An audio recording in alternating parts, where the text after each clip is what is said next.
살고 싶으면 타요.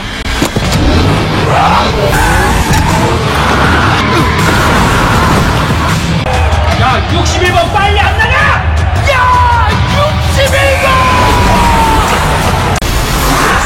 잡아!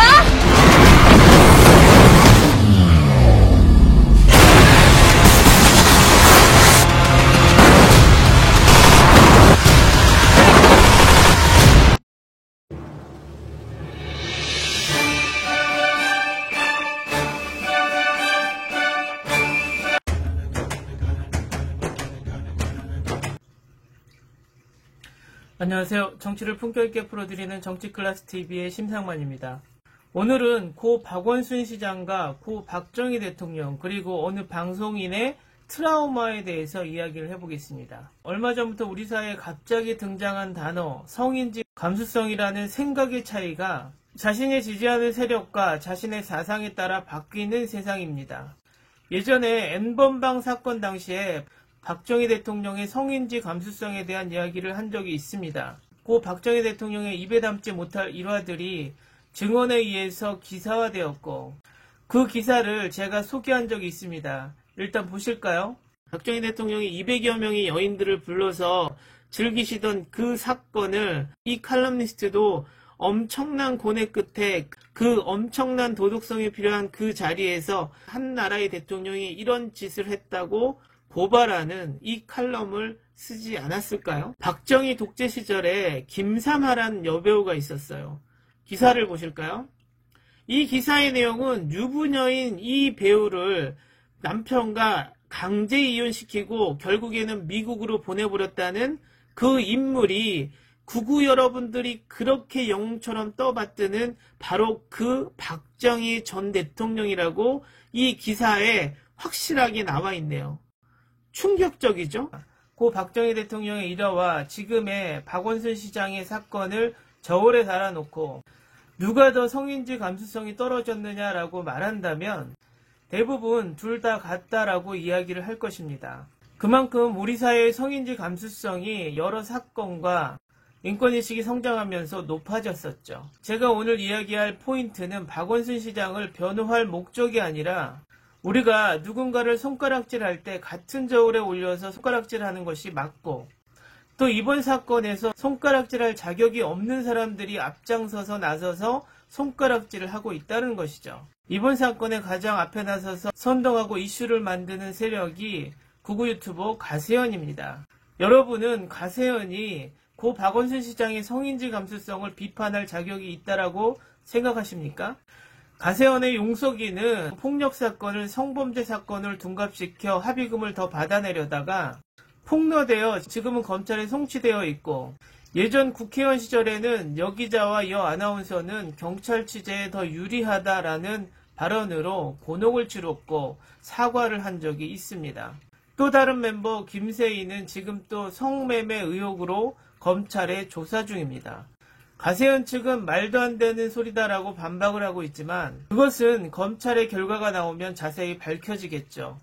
다른 사람들은 몰라도 이 가세현이 박원순 시장의 성인지 감수성을 이야기한다라는 자체가 여러분들은 이해가 되십니까? 요즘 우리 사회의 극우 세력들은 좀비화되어서 무조건 자신들이 저지른 일들은 용서가 되고 반대 세력이 저지른 잘못은 사실 확인도 하지 않고 무조건 성토를 하고 있죠.